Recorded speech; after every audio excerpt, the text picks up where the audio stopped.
Dear Mother Earth, the human species is but one of your many children. Unfortunately, many of us have been blinded by greed, pride, and delusion, and only a few of us have been able to recognize you as our mother. Not realizing this, we have done you great harm, compromising both your health and your beauty.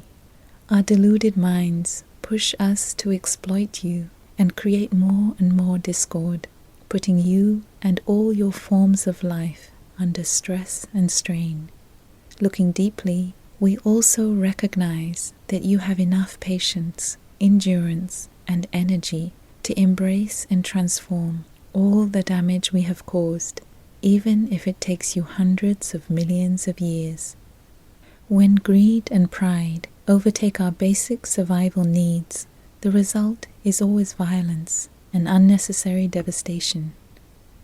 We know that whenever one species develops too rapidly, exceeding its natural limit, there is great loss and damage, and the lives of other species are endangered. For equilibrium to be restored, causes and conditions naturally arise to bring about the destruction and annihilation of that species. Often these causes and conditions originate from within the destructive species itself. We have learned that when we perpetrate violence towards our own and other species, we are violent toward ourselves. When we know how to protect all beings, we are protecting ourselves. We understand that all things are impermanent and without a separate self-nature. You and Father Sun, like everything else in the cosmos, are constantly changing, and you are only made of non-you elements.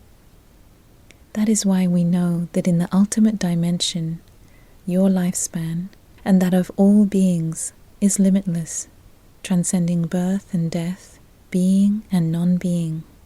Nonetheless, in the historical dimension, it is still our deep wish to protect you and restore balance, so that you can continue for a long time in this beautiful and precious form, not just for our children and their children, but for 500 million years and beyond. We want to protect you so you can remain a glorious jewel within our solar system for eons to come.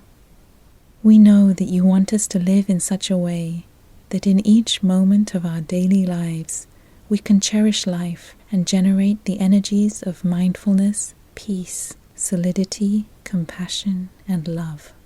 We vow to fulfill your wish and respond to your love. We have the deep conviction that generating these wholesome energies, we will help reduce the suffering on earth and contribute to alleviating the suffering caused by violence, war, hunger, and illness. In alleviating our suffering, we alleviate yours. Dear Mother, there have been times when we suffered greatly as a result of natural disasters. We know that whenever we suffer, you suffer through us.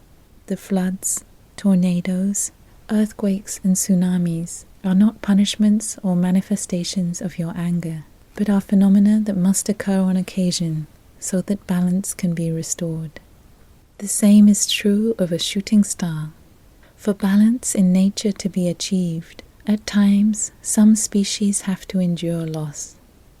In those moments, we have turned to you, dear Mother, and asked whether or not we could count on you, on your stability and compassion.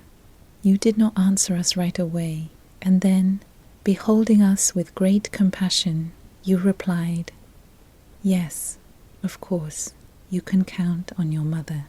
I will always be there for you." But then you said, "Dear children, you must ask yourselves, can your Mother Earth count on you?" Dear Mother, today we offer you our solemn reply. Yes, Mother, you can count on us.